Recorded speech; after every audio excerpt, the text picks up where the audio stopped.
In the days leading up to 9/11, there was unusual market activity indicating possible foreknowledge of the attacks that later entered into the peer-reviewed literature.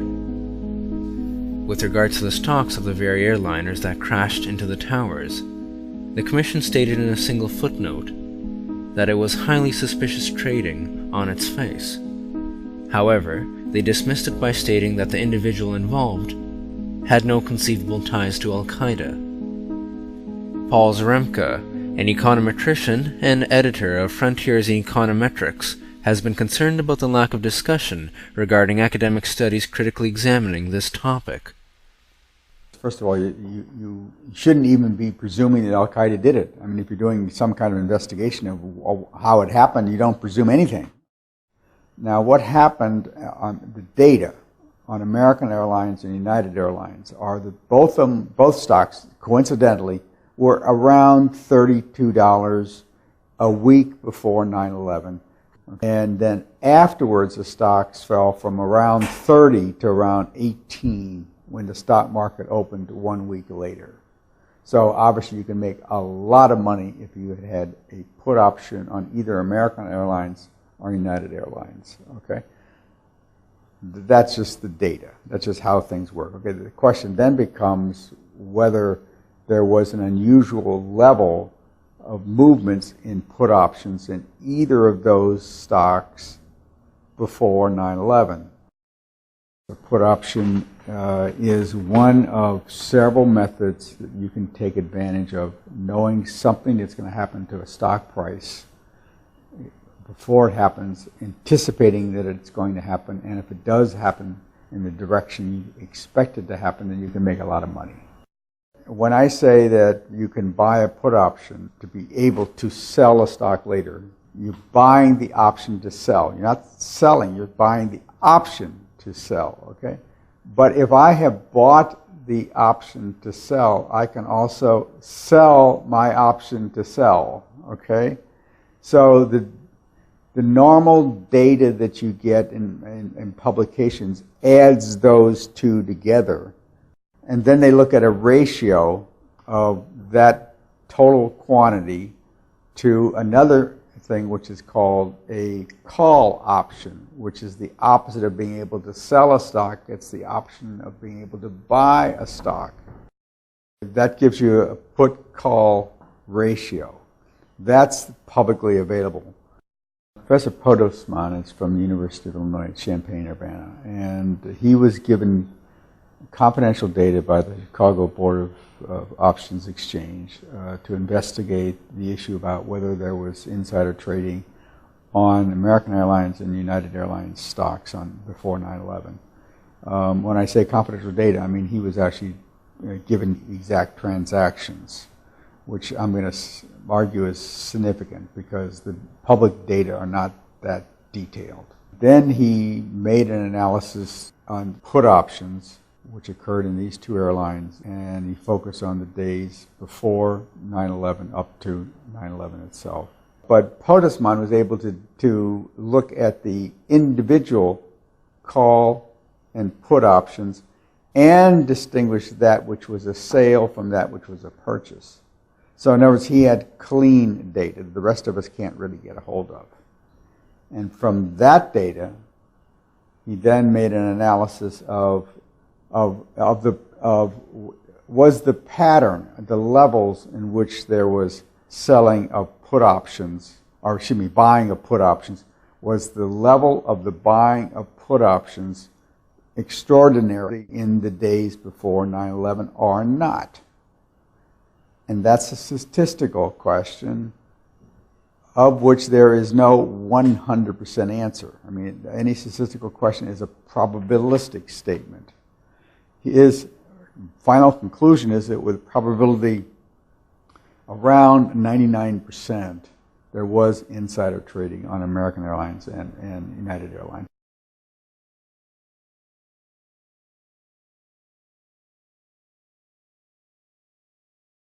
It was published in the Journal of Business.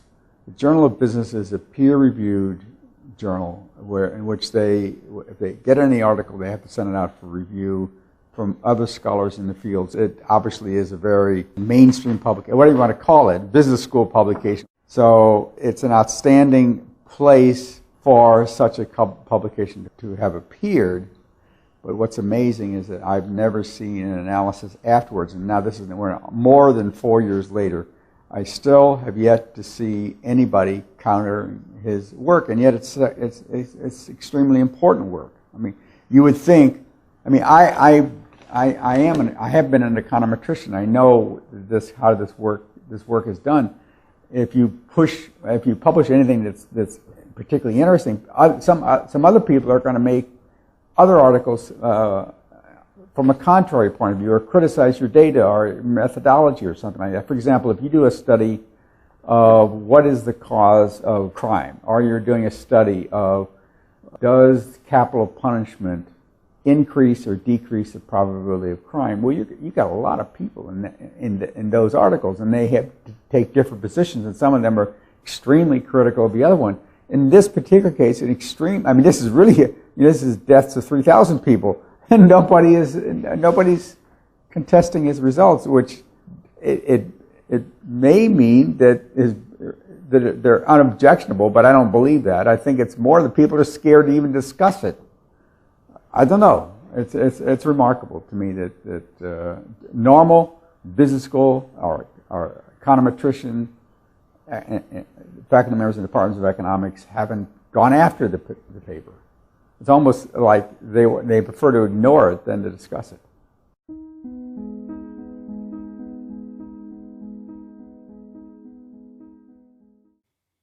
On September 12, 2001, before the dust had even settled on Ground Zero, the Securities and Exchange Commission opened an investigation into a chilling proposition: that an unknown group of traders with advanced knowledge of the 9/11 plot had made millions betting against the companies involved in the attacks. What many Wall Street analysts believe is that the terrorists made bets that a number of stocks would see their prices fall.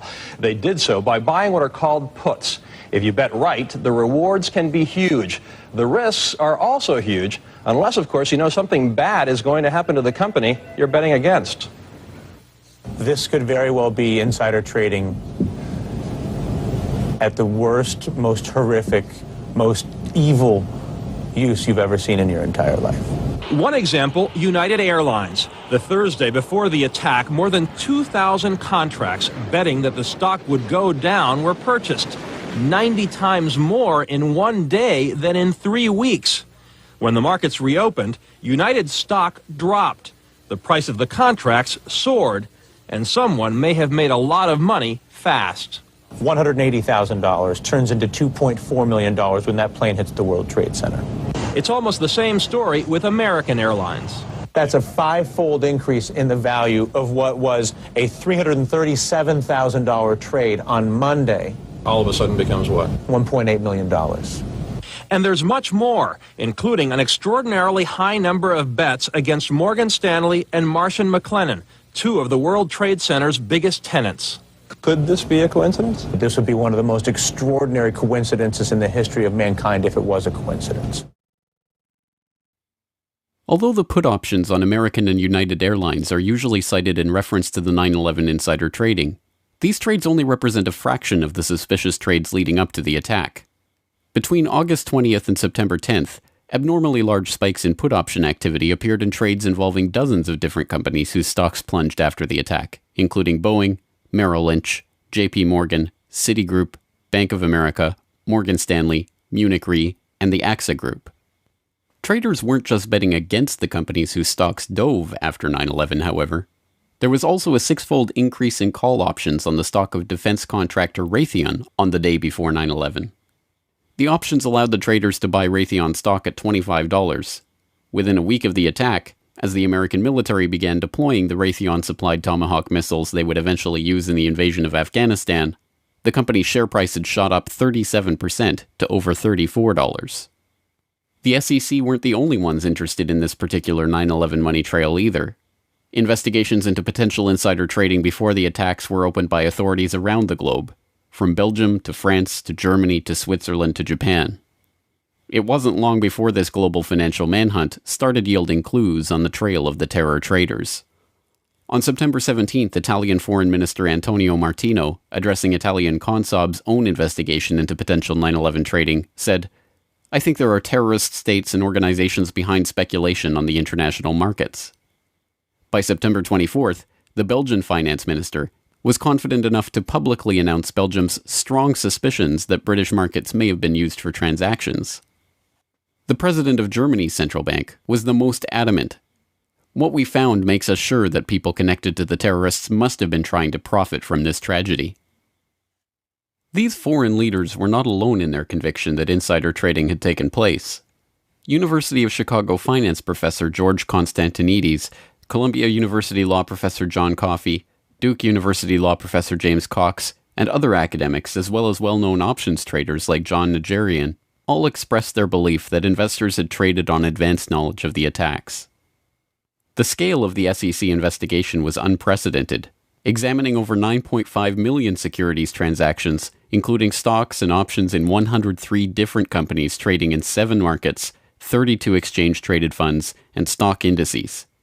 The probe drew on the assistance of the legal and compliance staff of the 20 largest trading firms and the regulatory authorities in 10 foreign governments. The Commission coordinated its investigation with the FBI, the Department of Justice, and the Department of the Treasury. The results of this investigation? We have not developed any evidence suggesting that those who had advanced knowledge of the September 11th attacks traded on the basis of that information. Although this sounds like the investigation did not find evidence of insider trading, a second look reveals the trick. They are not saying that there was no insider trading, only that there is no evidence that those who had advanced knowledge of the September 11th attacks participated in such trading. But this begs the question, who had that advanced knowledge, and how did the SEC determine this? The 9/11 Commission report begs the question even more blatantly in their treatment of the anomalous put option activity on United Airlines stock on September 6th. 95% of the puts were placed by a single US-based institutional investor with no conceivable ties to Al-Qaeda. Again, it is taken as a foregone conclusion that a lack of ties to Al-Qaeda means there could not have been advanced knowledge of the attack, even if the evidence shows that insider trading took place. To be sure, insider trading almost certainly did take place in the weeks before 9/11. Although some have used the Commission report to conclude that the story was debunked, the intervening years have seen the release of not one, not two, but 3 separate scientific papers concluding with high probability that the anomalous trading was the result of advanced knowledge.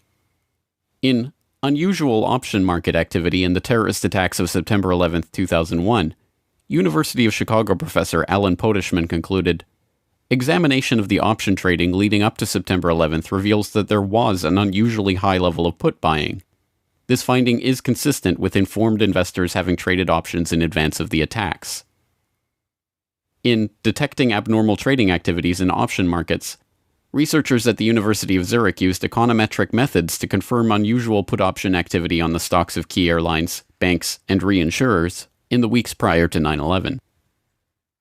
And in Was There Abnormal Trading in the S&P 500 Index Options Prior to the September 11th Attacks, a team of researchers concluded that abnormal activity in the S&P Index Options market around the time of the attack is consistent with insiders anticipating the 9/11 attacks.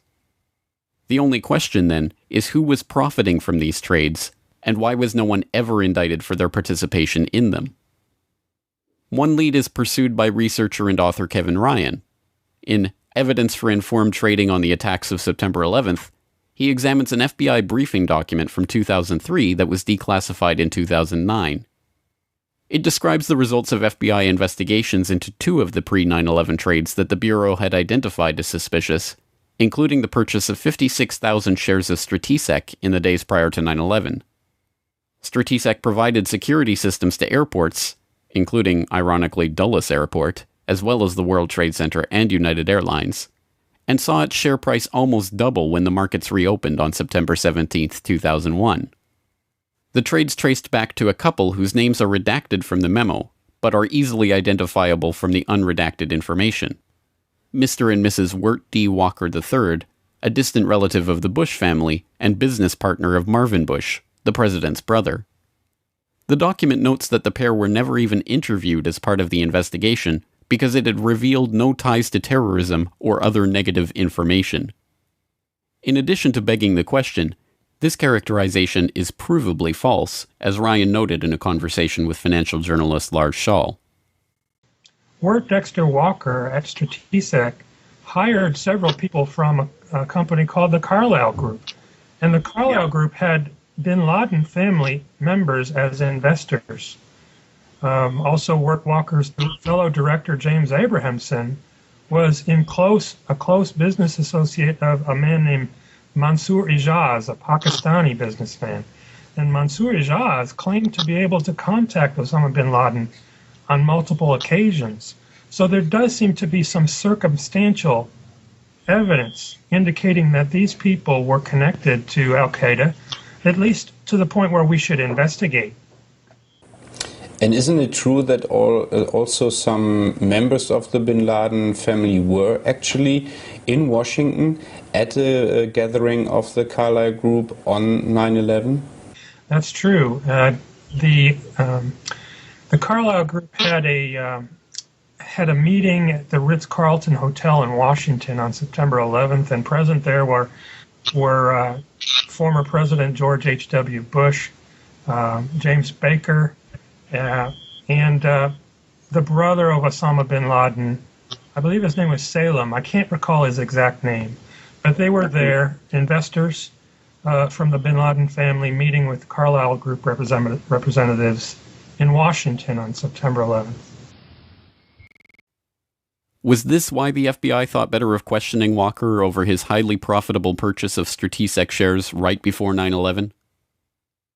The CIA figures prominently in another line of investigation.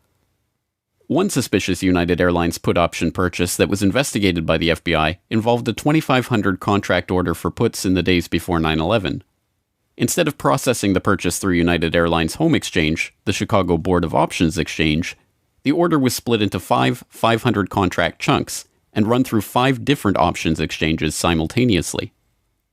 The unusual order was brokered by Deutsche Bank Alex Brown, a firm that until 1998 was chaired by A.B. Buzzy Krongard, a former consultant to CIA Director James Woolsey, who at the time of 9/11 was himself the executive director of the CIA. So right after the attacks of 9/11, the name Buzzy Krongard surfaced, and it was instant research that revealed that Buzzy Krongard had been allegedly recruited by CIA Director George Tenet to become the executive director at CIA, which is the number 3 position right before the attacks. And Alex Brown was one of the then a subsidiary of Deutsche Bank. Was one of the primary instruments or vehicles that handled all of these criminal trades by people who obviously knew that the attacks were going to take place where, how, and involving specific airlines. Perhaps the most frank admission of insider trading is notable for 3 things. It was recorded on video, it has never been investigated by any agency or law enforcement official, and it was made by former CIA agent and frequent foreign policy commentator Robert Baer, the real-life inspiration for the character portrayed by George Clooney in Syriana. Talking to citizen journalists after a speaking event in Los Angeles in 2008, Baer was recorded on video making a startling assertion about 9/11 insider trading. And then the last thing, I believe it was his National Reconnaissance Office was running a drill, a plane crashed into their building, and you know they're staffed by DOD and CIA. I know the guy that went into his broker in San Diego and said, "Cash me out, it's going down tomorrow." Really? Yeah. That tells us something. Wow. Yeah. That tells us something. Well, his brother worked in the White House. And when you say that... This truly remarkable statement bears further scrutiny. If Baer is to be believed, a former CIA agent has first-hand knowledge that a White House insider had foreknowledge of the attacks, and to this day not only has Baer never revealed the identity of this person, but no one has questioned him about his statement or even attempted to pursue this lead. So how is it possible that the SEC overlooked, ignored, or simply chose not to pursue such leads in their investigation? The only possible answer, of course, is that the investigation was deliberately steered away from such persons of interest and any connections that would lead back to foreknowledge by government agencies, federal agents, or their associates in the business world. Unfortunately, we will likely never see documentary evidence of that from the Commission itself. One researcher requesting access under the Freedom of Information Act to the documentary evidence that the 9/11 Commission used to conclude that there had been no insider trading received a response that stated that the potentially responsive records have been destroyed. Instead, we are left with sources that refuse to be identified, saying that CBOE records of pre-9/11 options trading have been destroyed, and second-hand accounts of traders who had heard talk of an event in advance of 9/11. In a roundabout way, perhaps the 9/11 Commission reveals more than it lets on when it tries to dismiss key insider trades with the pithy observation that the traders had no conceivable ties to Al-Qaeda. If those with foreknowledge of the attacks weren't connected to Al-Qaeda, what does that say about the identity of the real 9/11 perpetrators? ABC News has now learned that the Chicago Board of Options Exchange launched their investigation into the unusual trading last week. That may have given them enough time to stop anyone from profiting from death here in the U.S. It may also give investigators, Peter, a hot trail that might lead them to the terrorists. Thanks very much. As a reminder of the complications here, though, the Secretary of the Treasury said today of this investigation, you've got to go through 10 veils before you get to the real source. Yep. Thanks, Antonio.